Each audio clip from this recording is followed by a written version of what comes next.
All right, looks like we have a quorum here. I'd like to welcome everybody to this week's Grand Rounds, and it's a very special occasion. We have two wonderful events today. First, let me welcome Dr. Francisco Farias, the Chief Medical Resident at the VA, who will be giving out the Beeson Award this year. Dr. Farias. Thank you so much for that introduction. It's my great honor to announce the winner of this year's Beeson Award. So Dr. Paul Beeson was a distinguished professor of medicine, spending his final years of practice at the Seattle VA Medical Center from 1974 to 1981. He was a legend, not just in our program, but in the field of internal medicine, where he was best known for his extraordinary teaching skills and beloved for his incredible spirit. To quote Dr. Petersdorf, who was UW's chair of medicine during those years, Paul Beeson has taught us, probably more than anyone else in academic medicine, how to live the academic adventure fully, how to live it with humility and honor, with style and graciousness, and to live it with an understanding and kindness for his patients, his students, and his colleagues, in a spirit of giving to all of them more than he has received. In short, he has been the example of what the best in academic medicine is all about. In order to honor Dr. Beeson's legacy, each year an award is granted in his name to recognize outstanding clinical teaching by a faculty member who exemplifies scholarship, humility, compassion, and integrity. The winner is chosen solely by the internal medicine house staff. And this year, outstanding faculty members were nominated, with one clear winner emerging from the pack. Having had the pleasure of working with this physician myself, it is evident that they embody all of the qualities of Dr. Beeson's legacy. Therefore, please join me in congratulating the winner of the 2022 Beeson Award. All right, let's go. Dr. Amanda Shepard. Yay! Super excited. Is Dr. Shepard here? Don't want to put her on the spot. Fantastic. I'll take some time to congratulate her as we see her around. Thank you, everyone. Thank you, Dr. Farias. I mentioned there were two special events today. The second special event is to have one of our very own chief medical residents present grand rounds today. I've gotten to know Dr. Tong over the course of the last year, and it's been a real treat. I'd like to describe a little bit about her educational background, and it has special significance. She earned her bachelor's in science in biology at the University of Washington, and then left us for a year to go to Rutgers, where she earned a master's in biomedical sciences, and then returned to matriculate at the University of Washington Medical School, where she earned several awards for professionalism, a service learning award, and was entered in by her peers to the Alpha Omega Alpha Honor Society. She had 2 award-winning posters for research and scholarship, and she served in numerous leadership roles, both in medical school and here at the University of Washington Internal Medicine residency program. It was a privilege for me that she accepted a position as UWMC Inpatient Chief Medical Resident this year. And I've had really just a wonderful time learning from her, becoming more acquainted with her many achievements and talents. So I've been very grateful for that experience this year. Today, she's going to be presenting on the power of story. And we know from Scheherazade, the heroic storyteller of 1001 Arabian Nights, that listening to a story can save a life. And today, Dr. Hao Tong is going to be presenting on how listening to a story can be important in our medical practice. Dr. Hao Tong. Thank you so much, Brad, for that wonderful introduction. I am so honored to be here today. This chief year has been a whirlwind adventure, and thank you so much, Brad, for being my mentor along the way. I've learned so much from you as well.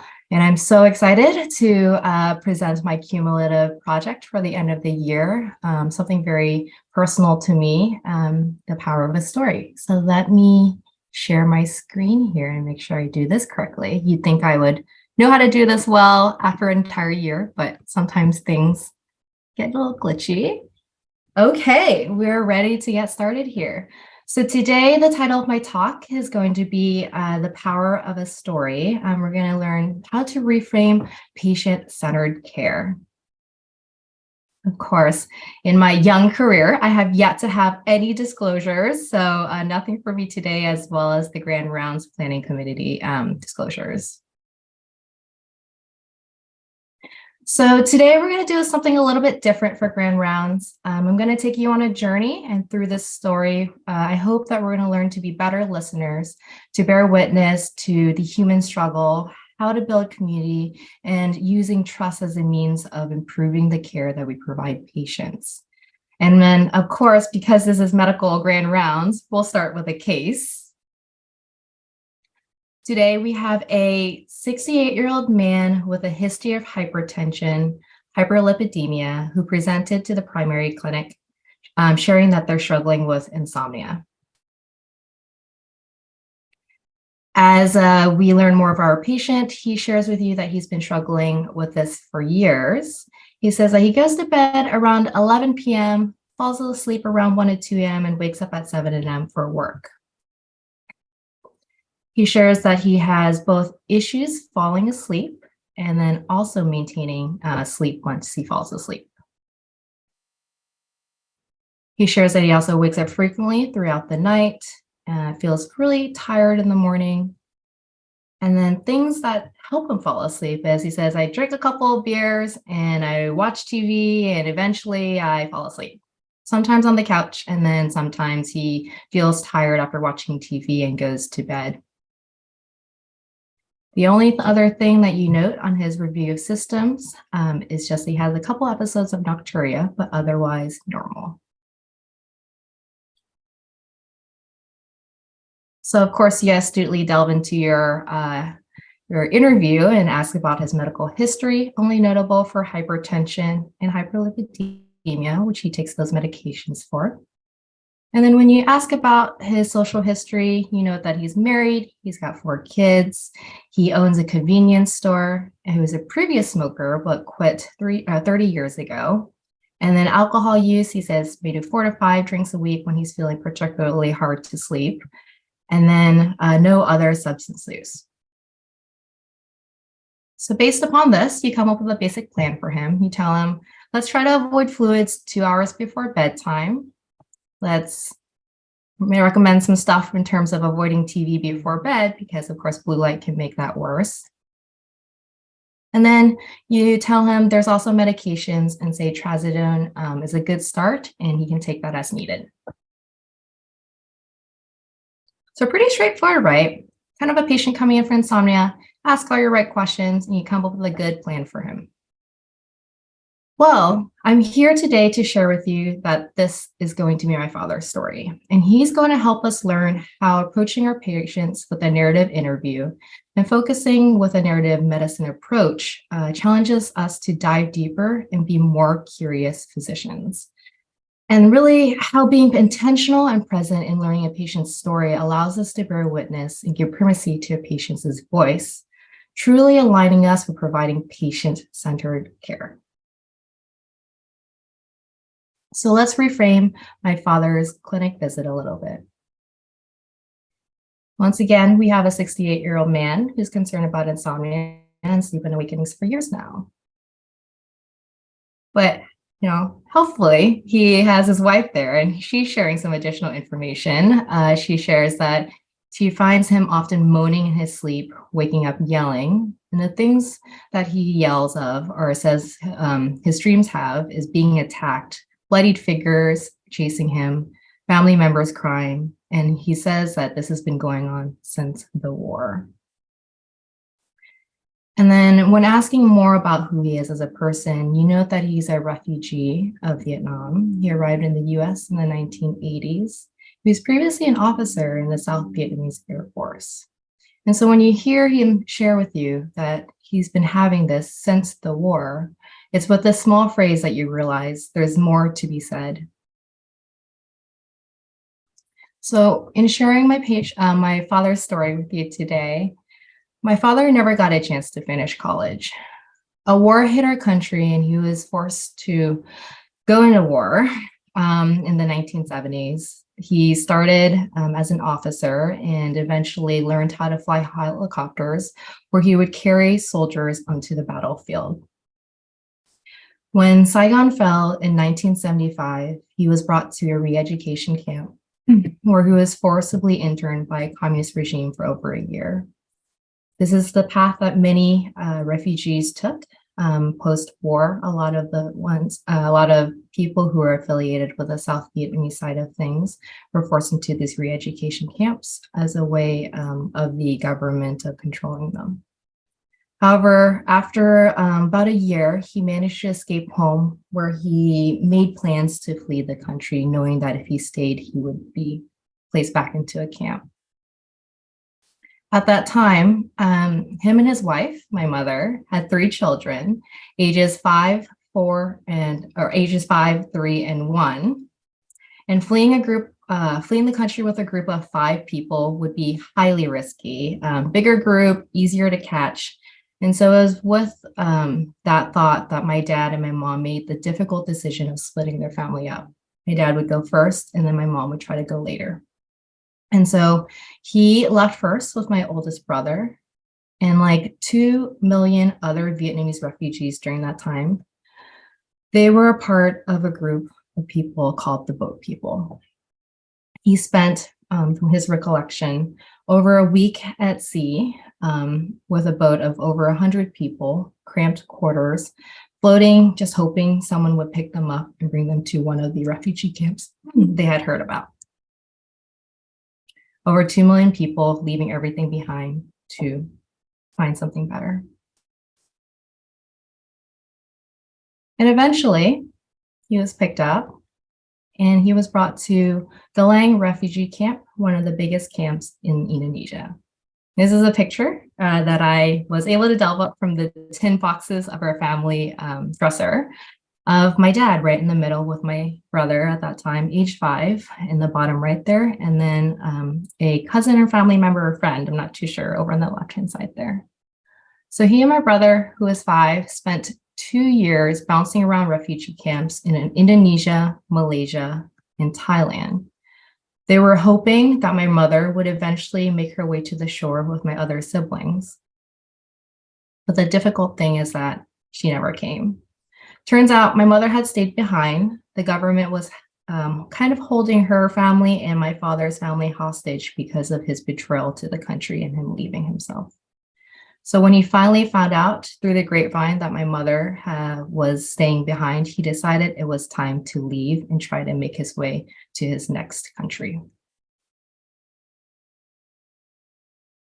So I'm going to pause there and invite our audience to weigh in. I know I see a couple folks there as participants, but we've got now a 68-year-old man, a Vietnamese war vet and refugee who split up his family to flee persecution, spent 1 week at sea waiting to be rescued, and then spent years at multiple refugee camps with his 5-year-old son, hoping that his wife and other kids were still alive. If you knew this was my family's experience or my father's experience, how does this play into his insomnia? What other questions would you ask him? How would that change the way you evaluate him and what treatments you offer? If anyone would be brave enough to venture a guess into our chat of how Brad kind of share with me if anyone has any additional questions that they would ask him. I see a lot of wonderful questions about who is he talking to, who is supporting him. It seems like his insomnia might be related to PTSD. Exploring how he feels about his experience. Has he done any therapy? Has he previously talked to anyone about this? And has he shared these experiences with other providers before? Excellent questions, things that were never asked of him. And that's where I feel like we missed an opportunity. So we'll table that for now, and I'll share with him part 2 of his journey coming to the US. So at the refugee camps, he was learning English, helping teach it to others. And through the charity organization Save the Children, my father was sponsored by an Episcopalian church to come to the US because he knew some English. And so it'd be an easier transition for him. And this is a photo here of one of the English teachers at the camps with their Save the Children t-shirts. And so this is really how my father first ended up in Dallas, Texas, with the sponsorship of an Episcopalian church. He was set up with a small apartment that he shared with multiple other refugee families, cramped quarters, one bedroom, he said, where beds were just laid across the floors, but he was thankful to at least have a roof over his head.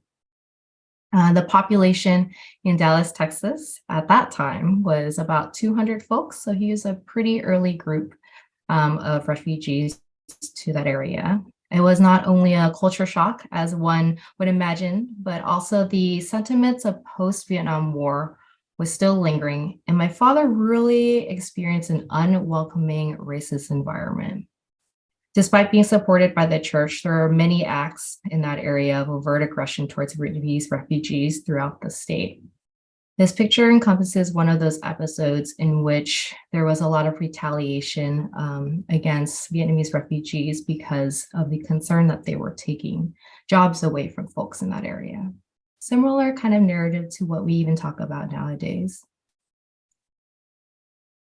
And naturally, as a refugee, to this country during this time, they go through a survivor mechanism. We developed adaptations. Most refugees find themselves being forced to assimilate, and this loss of identity only leads to further trauma. So let's think about if my father was able to see a Vietnamese doctor at this time. Let's say he went and he shared that he's been struggling with this insomnia for years, similar to our first slide. His experience likely probably would have been wildly different. He would have been able to be respected, as noted that the fact that an officer ranking in the Army is pretty high. He would have been understood due to shared cultural values. And there likely would have been quicker rapport and trust due to this shared identity and a higher chance of him being engaged in his care due to trust with this physician. But his experience interacting with our American system when he came here colored his perspective of our healthcare system. His thoughts about society and the folks around him really extended into what he thought of physicians at that time. So this, combined with the innate struggles as a new refugee, led to disengagement with the healthcare system for years, even after I was born, much later on. From his perspective, he viewed doctors as an extension of his social environment. He thought they were racist, they won't understand me. He also thought that the medical system was ridiculously expensive and he couldn't afford it. This is someone who just came to the States and for years struggled with being low income, really prioritizing rent, food, stability over medical care. He also thought that he didn't want to cause problems. He knew that he really wanted his family to be able to come to the US, and any hiccup in that process or any kind of engagement with political systems or medical systems was a potential for risking the fact that his family couldn't come. And ultimately he said, I've got bigger things to worry than my health. He needed to find financial stability in order to get his family to the US. I want to juxtapose this with also acknowledging that there's a lot of biases in our medical system's point of view that could have reinforced a lot of the thoughts that he was having. Some common sentiments towards Vietnamese refugees at that time were that they were viewed as outsiders. They were welfare dependent, social resource dependent, taking away jobs. They were also viewed as having dirty diseases, TB being one of the things that a lot of folks worry about for refugee and immigrant populations. So bringing in a whole bucket of things that they did not welcome in the US. For years and years, my dad held this outlook on American physicians. He never met one that attempted to connect with him. He only went for urgent things and left with that acute health concern taken care of. And for years, I watched him suffer from insomnia, hypervigilance, impaired sleep struggles, so the stress, and he is delving into brief episodes of alcohol use, but he never sought help. And so I asked him, why was that? As a physician now in the family, I was always curious to see why he never went to see his doctor all the time and bring up these issues. And what he shared was that no one ever asked about what I've gone through, and no one really would understand. This is my dad now, after many years of coaching, but he still has a wariness about approaching his care with his doctors just because of the experiences he's had. And so I challenge us as a medical system to really dive deeper. And so how do we become better as physicians? And this is where I want to focus my talk. I'd love to talk to you today about narrative medicine. It's a field that's grown over the last 2 decades. It was developed by Dr. Rita Charon, who's the founder and coined the phrase narrative medicine itself. And she says that it's essentially a way to help clinicians understand seriously, deeply, generously what their patients are going through. So what makes it different than just asking our patients regular questions? We're all taught in medical school to kind of do a traditional exam. We're all taught to ask open-ended questions, right? But the thing is that we use these questions as focusing on building out a structured format. We delve into questions because we want to get an HBI, we get a family history, we get a social history, and all these little details help us develop a differential for our assessment and plan. But with our advanced progress in diagnosis and treating illness, we've actually lost our ability to actively listen and bear witness to the words, the story that the patient is sharing with us.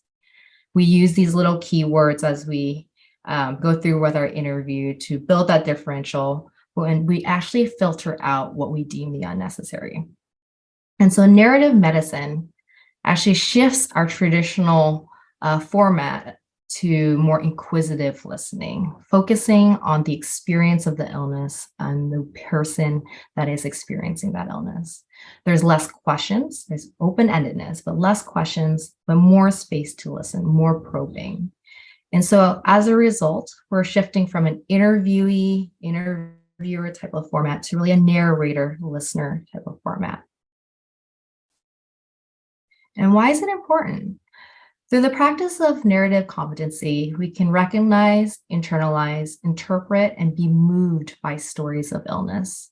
And through this process, we become more emphatic listeners to the stories that our patients tell, and thus more effective practitioners in the care we provide.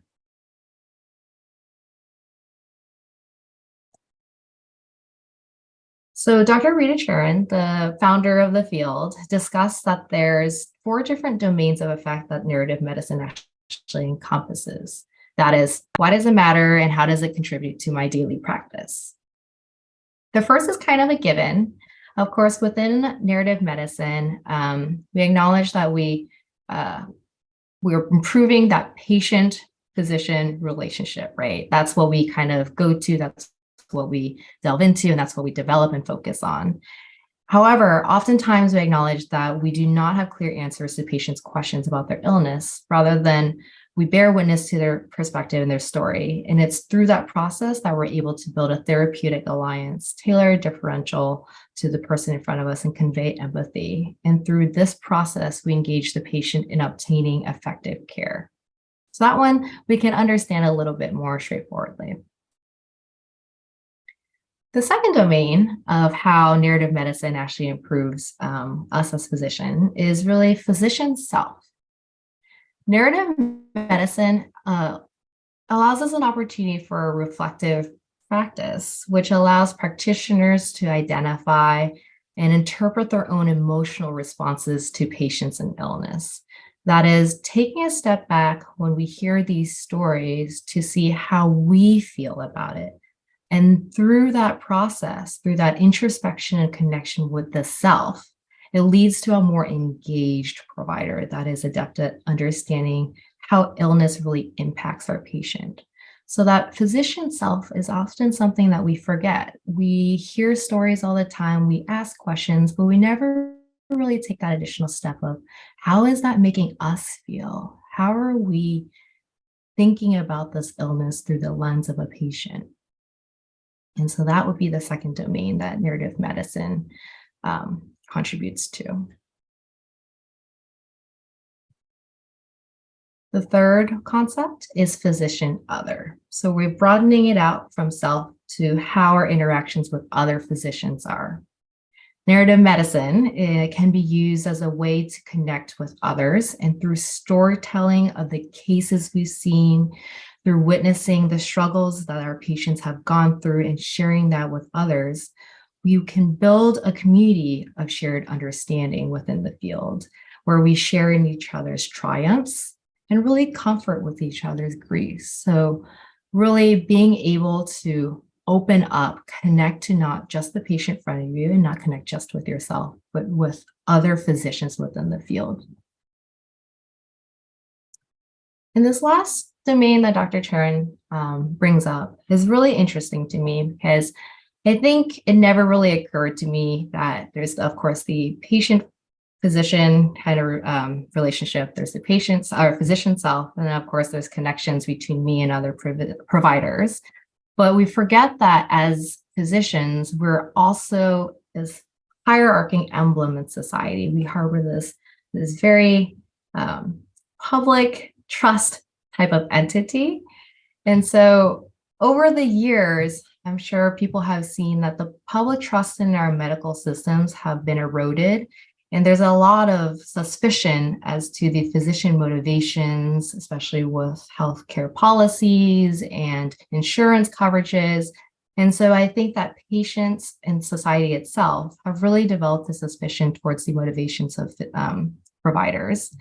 And so narrative medicine really seeks to rebuild these institutions of trust through the transparency and through the rebuilding of the discussions of illness, pain, suffering in the patient experience. So really recentering on that relationship between provider and patient, but also being transparent about that through publications, through writing that we're committed to that practice. By acknowledging this lens, rather than scientific or rational debates, which oftentimes people don't respond to in an emotional way, there's hope that we can repair the physician-patient trust as a means of reducing social discourse.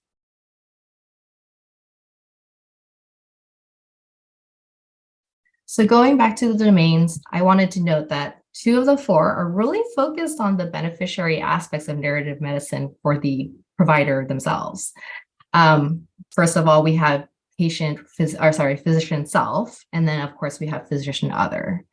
This reflective practice of narrative medicine keeps physicians engaged with their work, and then through sharing stories, physician other is a means of creating community. There was actually a systematic review done in 2020 that looked over various different narrative medicine programs for healthcare providers.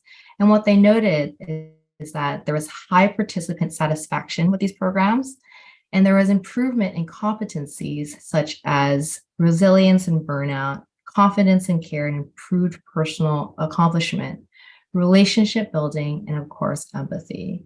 So I think it's important to take a step back and view this as a way that, as a mechanism for reducing all the affiliations of burnout that we worry about as physicians, really recentering our practice on what drew us to medicine in the first place, which is patients themselves. And so now we think about, how do I approach a narrative interview? I'd say there's 4 things that we usually think of. We think of setting the tone first to promote trust. We think of engaging the patient to give them agency. We think of intentional reflection. And then lastly, really just meeting patients where they are.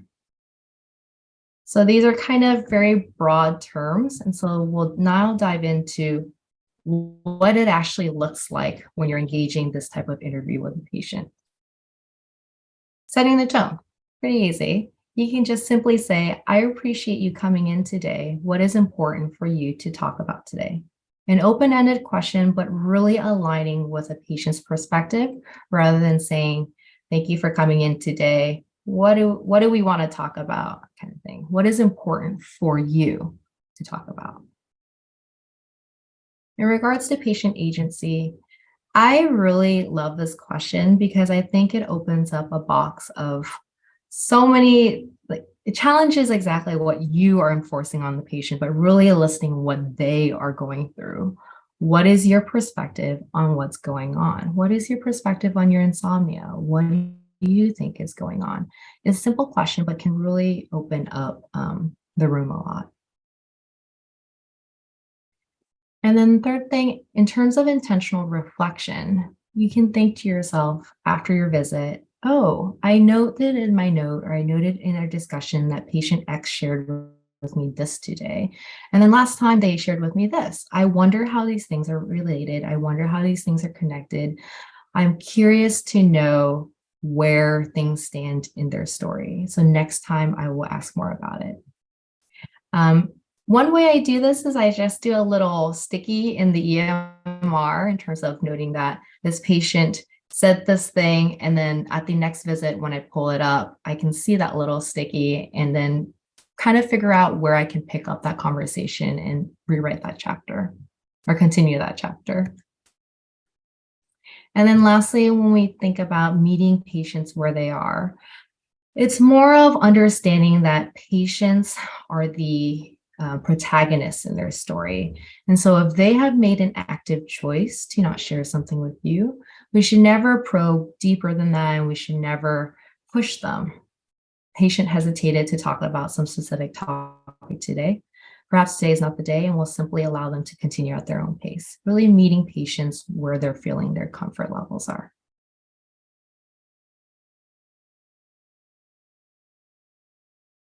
So why does it matter to do a narrative interview for patients like my father? The US demographics are honestly changing, as I'm sure everyone here is aware of. The total population of immigrants in Canada and US are outlined by this slide here, with over 50 million folks in the US being immigrants in 2020.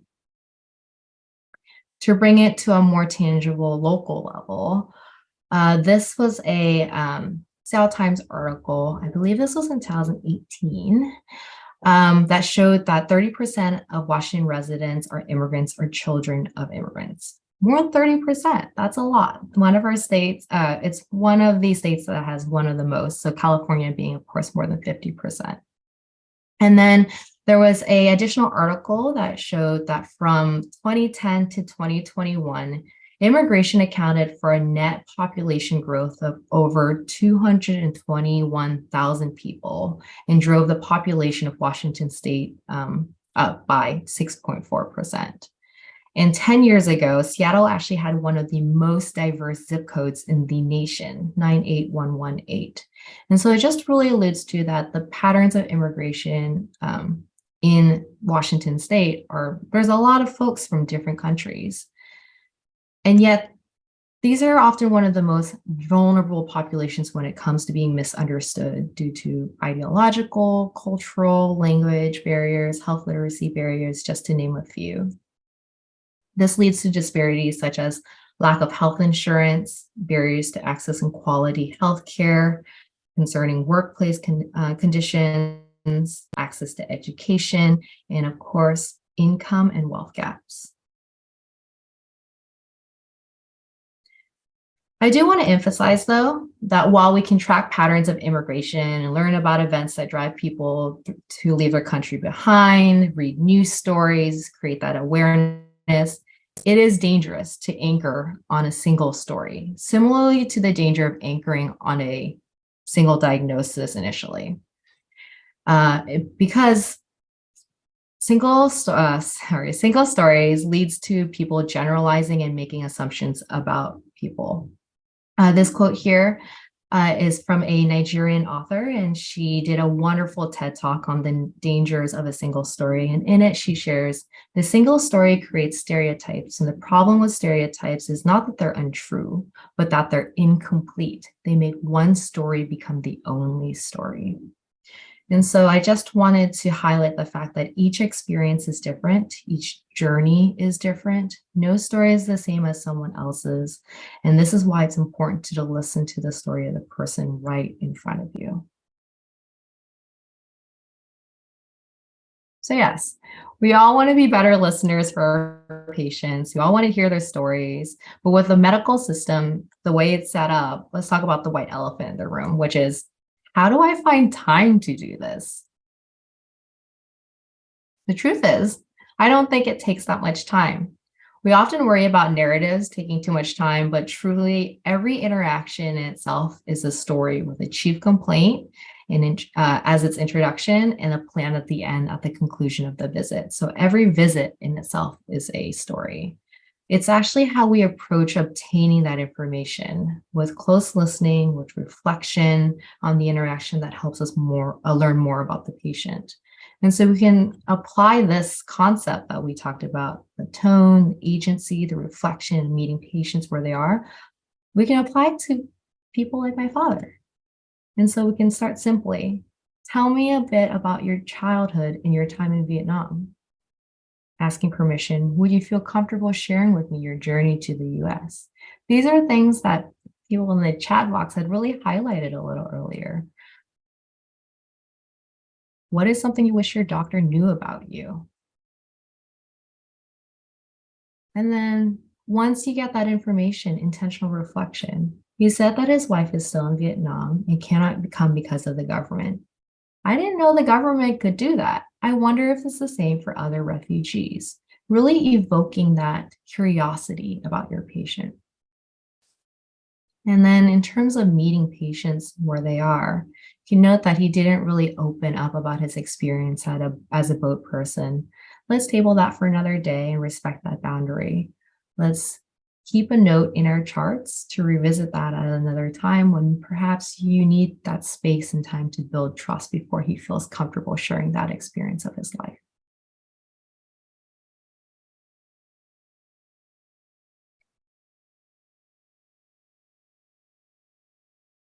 So I'd say the root of my father's symptoms all stemmed from his traumatic experience as a result of his life story. His disengagement from his care was built into a medical system that never took the time to know him. This led to misdiagnoses and really missed opportunities.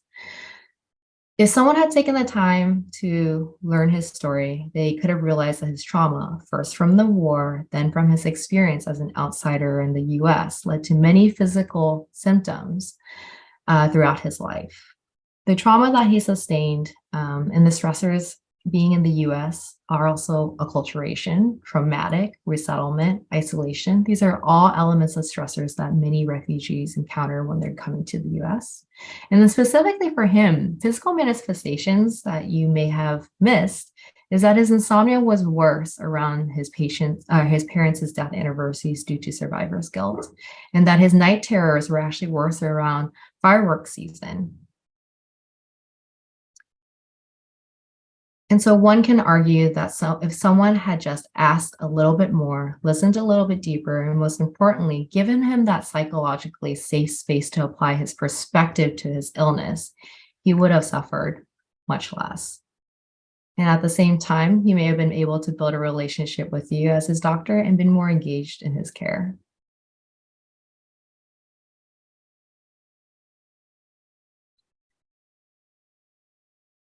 So what are some takeaways I'd love for you to walk away with today? I'm challenging you to think of each interaction as a chapter in a patient's life. Make it a point to learn something new about your patient each time, small questions, allowing space to listen and answer. Continue building on this visit continue building on this visit like a chapter in a book every single time. There is always time. The second thing is acknowledging that culture and identity is dynamic. There is not a single story, and so we should challenge ourselves to learn a little bit more about what the perspective and how this fits in with our culture each visit. I wanted to briefly bring in some potential resources that the UW system has. There is a website called Ethnomed, which is great. It helps kind of bring awareness to some of the struggles that our refugee and immigrant populations go through in their journeys here.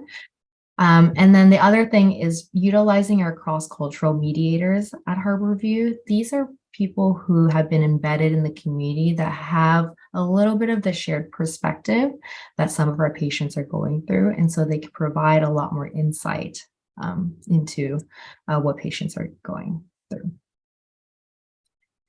And then the last thing is pretty important here, which is personal reflection is equating to personal growth. I don't think we do this enough as providers because I think we get caught up in kind of seeing the patient, listening to them, and then moving on to the next patient, but really taking the time to understand how has this patient affected me? What is their struggle and how has the struggle impacted how I feel about them? And this is a way of really developing that continued curiosity. Also think to yourself, how is the story different than the ones I've heard before? And what do I need to learn and ask about next time to hear more?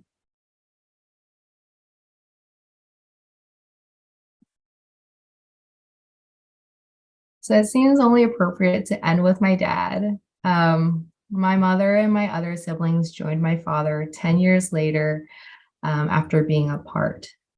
This is a photo from the first time they saw each other after 10 years at SeaTac Airport. These are my other siblings. My dad is there on the second from the right-hand side, and my mother is from the second from the left-hand side. And then I was born here in the US at Virginia Mason down the street shortly thereafter.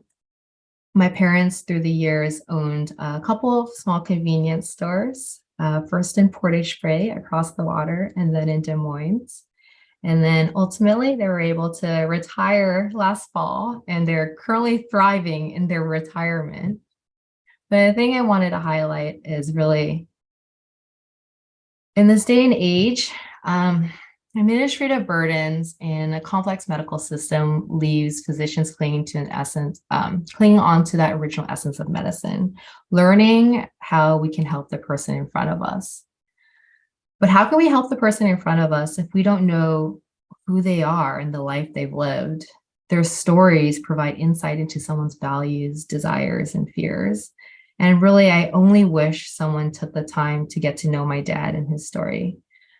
The important thing is it's never, never too late. So in conclusion, thank you so much for listening to my talk today. I just wanted to dedicate this talk to Ba, who is my dad, for allowing me to share his story for others to learn from. Thank you to my mom for building this life with him and being there for me and really moving across the country to be reunited. To my siblings, of course, who are like another set of parents to me and my entire village for supporting me in this talk. Thank you to Felix Vu, my husband, who kind of helped me walk through this wildly different idea for Grand Rounds. And thanks, of course, Brad, for being my sounding board through this non-conventional Grand Rounds. Thank you to my chiefs who have been my cheering group as I nervously prepare for this. And then really, lastly, this talk is dedicated to everyone's father and mother whose stories remain untold. There's always more to be said. Thank you.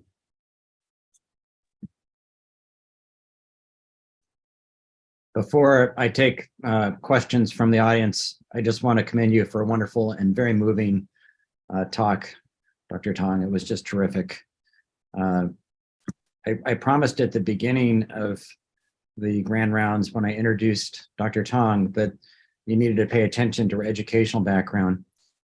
In preparation for this Grand Rounds, Dr. Tong ran some ideas by me and I got to listen.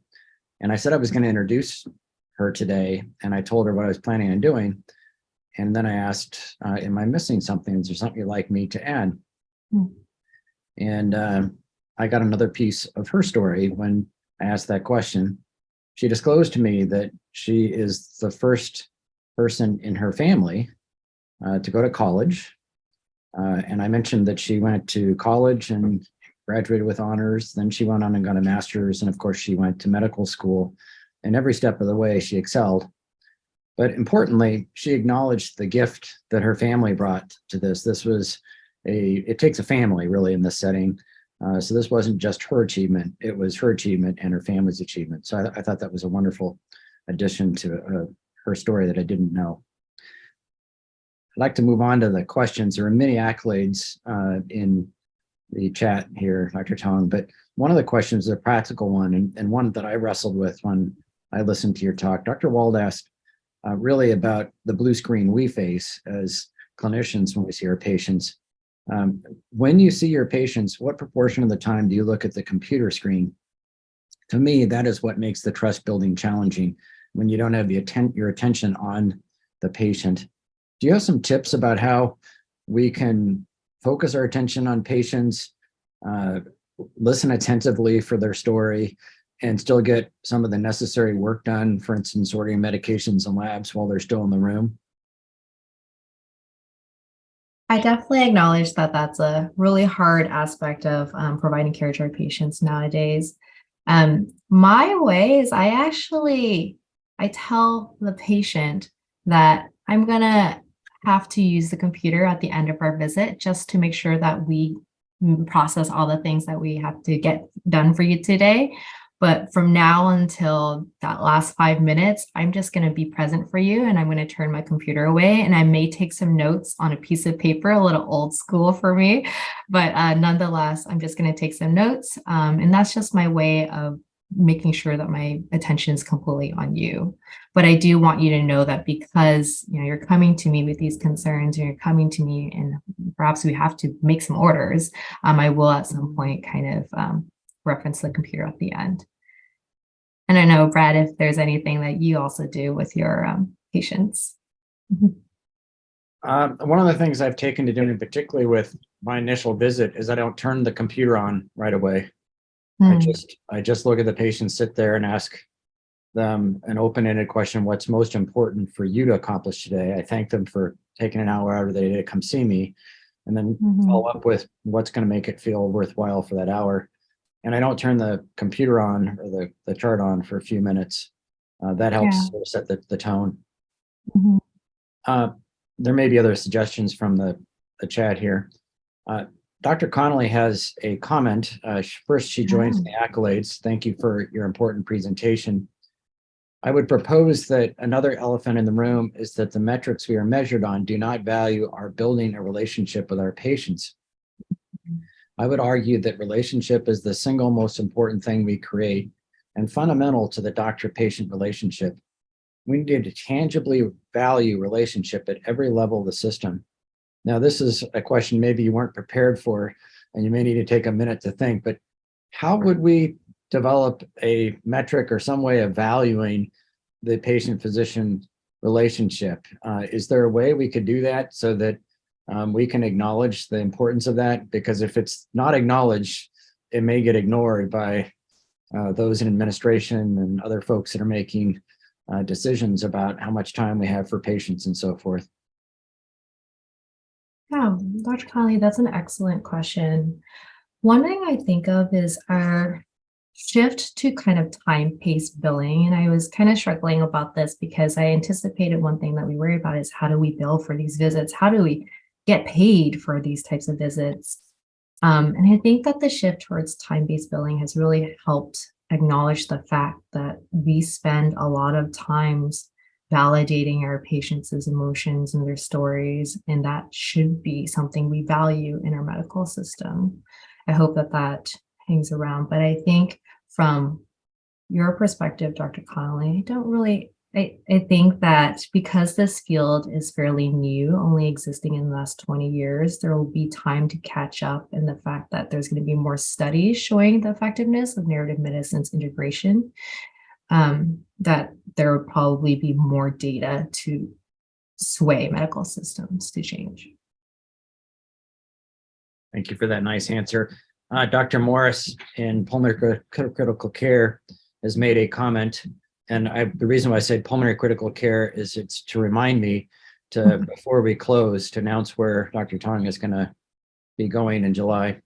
But Dr. Morris said I learned to touch type, meaning that she types without looking at the keys, so I can keep eye contact while I take notes.